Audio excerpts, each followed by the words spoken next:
Welcome to this Moving Panels One Shot. Let's have a nerdy little conversation.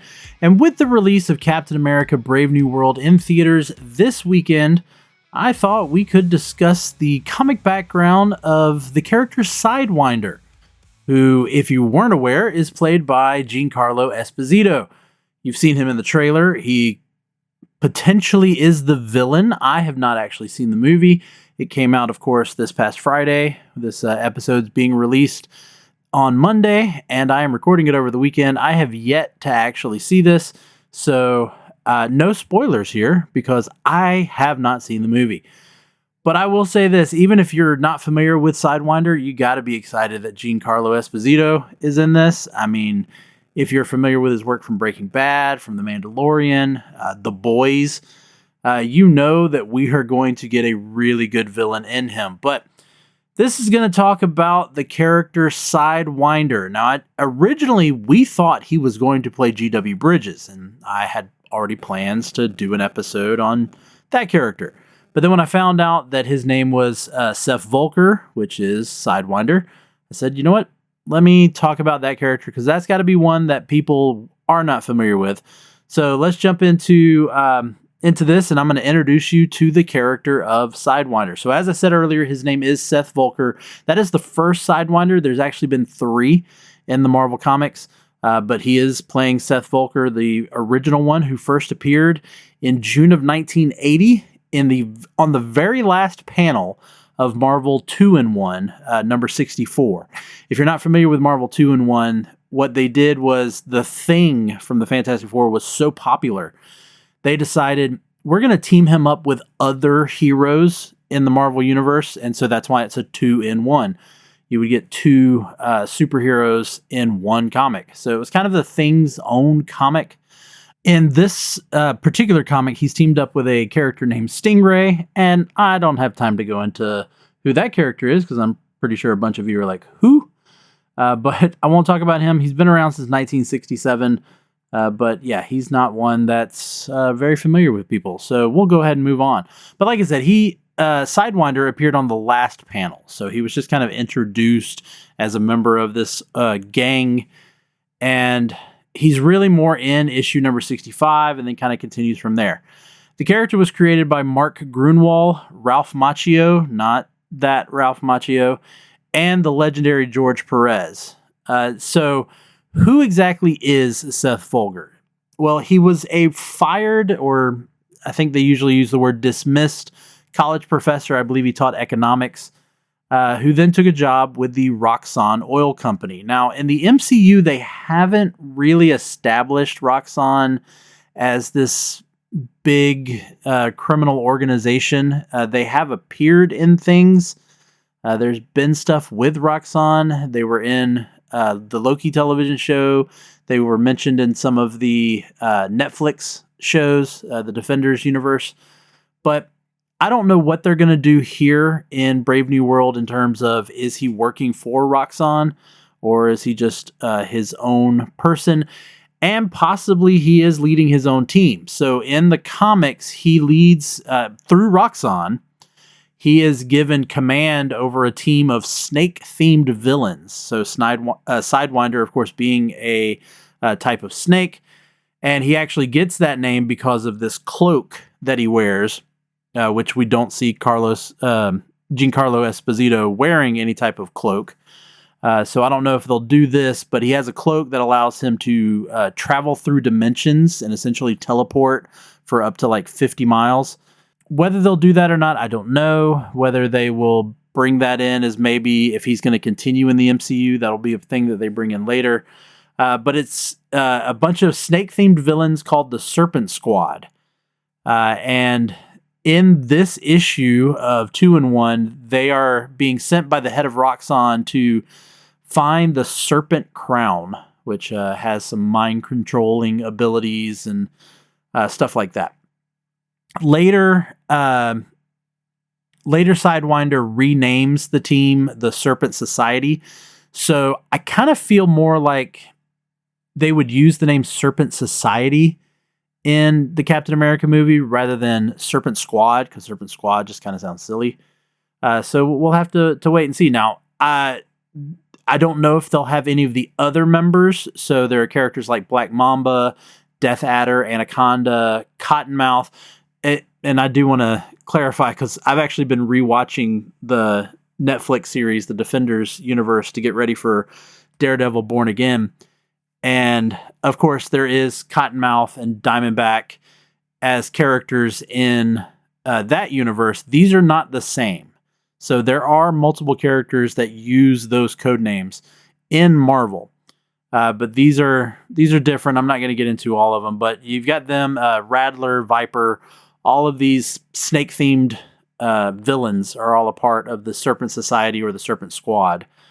But Sidewinder is not your typical like villain in Marvel. Like, even though he has the ability to teleport, he doesn't really have any abilities that make him like be able to go toe to toe with a lot of heroes.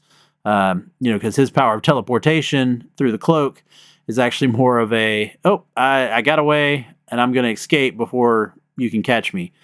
He's more of a tactician, and he's more of a brains behind the operation. He lets the other members of the Serpent Society kind of do things. So that's a little bit of difference there when we see him as Giancarlo Esposito in the trailers, where clearly he looks more like a mercenary type character.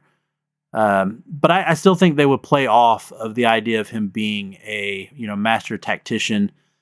The Serpent Society becomes more of a business, I guess you would say. More organized of a group.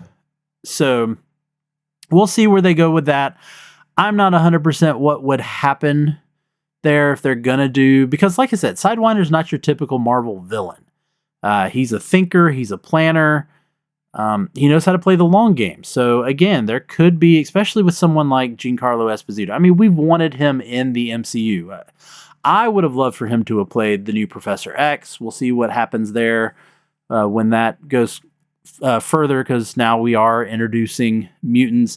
And in one of the trailers, you do see the word adamantium behind President Ross. So there's clearly going to be some continuation of some of the stories that are happening in Brave New World. So whether or not Sidewinder has this bigger plan, you'll have to see the movie and find out. But again, with Giancarlo Esposito in this role, this is going to be, I can see him being very calculated, very intimidating.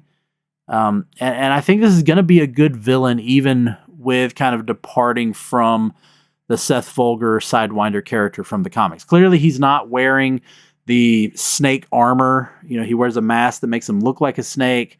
He's got this costume with this big collar. I will say I've seen a shot of Giancarlo Esposito, and he's got this big, like, kind of a tan yellow collar to his leather jacket. And I think that's maybe a nod to the look of the character in the comic, but we'll just have to wait and see. You never know. But if you are interested in seeing a little bit about Sidewinder from the comics, so first off, like I said, you can see his first appearance in Marvel 2-in-1. You can jump number 64. If you want to read the setup, you can go to number 64, but then I would start with issue 65 and see that story being told there. If you want to go ahead and jump into the Serpent Society and his actual connection to Captain America, that happened in Captain America 310 in October of 1985. That's where the Serpent Society is established. And it sets up their conflict with Captain America. You also have Captain America 341 to 344 from 1988. In that, there is kind of a betrayal within the Serpent Society. Viper stages a hostile takeover, and Sidewinder is kind of knocked out of his leadership and actually goes into retirement. And it actually is a good little spot to just watch a little bit more of, or read, I should say, a little bit more of Sidewinder's mindset and how Seth Volger thinks. But as always with comics, people never stay away for too long. So in early 1990, starting with Captain America 380, Sidewinder does come back into the fold. He has to rescue Diamondback when she's put up on trial by the group, not a criminal trial, but a trial by the Serpent Society. And again, it adds a little bit more complexity to the character of Sidewinder, and shows that he is loyal, and he has a lot of, he's loyal to the people who have trusted him throughout the years.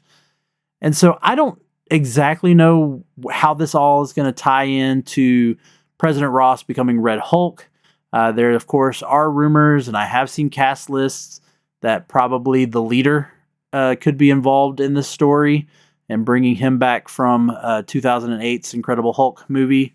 We'll have to, again, wait and see once you see the movie. Again, I haven't, so we'll have to find out. I mean, these are, but in the comics, these are key moments of Sidewinder's journey, and shows him as a great mastermind and a strategist, which, again, I do think they're going to focus on that aspect of this character. But we'll have to wait and see. But you never know. I couldn't find anywhere where Sidewinder has ever appeared in anything before. I tried to look to see maybe if he appeared in anything animated. There was a Sidewinder in the Spider-Man animated series, but that's a completely different character. It had nothing to do with it. I tried to see if maybe he appeared as a villain in any of the Marvel games. I don't know those that well, so I wasn't familiar, and in my research, I, again, really couldn't find anything. So I think this is the first portrayal in any way, shape, or form of Sidewinder in any other form of media other than the comics. But again, we got one of the greats, Giancarlo Esposito, that's going to be playing him. And again, I know I've said this already, but I can't help but think about, his character Gus from Breaking Bad, playing Moff Gideon in The Mandalorian, playing the head of Vought in The Boys. I mean, he's definitely going to be a menacing and very calculated villain, and I'm excited to see what they do with him. I really hope they don't waste the talent that is Giancarlo Esposito by making him kind of a throwaway villain or a one-and-done villain. I'm worried that he's going to take the same route as Zemo has, and to where he kind of is the villain, but the story's not really about him. That's what I'm kind of worried about. But maybe they'll bring him back, like I said. Maybe they've got bigger plans. I don't know. He could go from obscure villain in this movie to a major villain later in the MCU. I don't know. No idea. We'll just have to wait and see. But I'll go ahead and wrap this one up. So I've introduced you to Sidewinder. He spent decades in the shadows of Marvel Comics, but this is finally his moment to shine in the MCU. And whether you're a longtime fan, maybe you were familiar with a Sidewinder, or you're just learning about him, I'm hoping that he's a character that you'll want to pay attention to. So thanks everybody for tuning into this Moving Panels One Shot. Do not forget to subscribe to the show. Again, we get into these deep dives in the world of comics, their adaptations. We've got many more, and we've got March Madness coming up. We're gonna pick the most impactful television show, whether it was Smallville or Arrow, when it came to DC television shows. So look into that. But we'll go ahead and wrap things up for today. For Moving Panels, I'm Laramy Wells, and I'll see you on the other side of the page.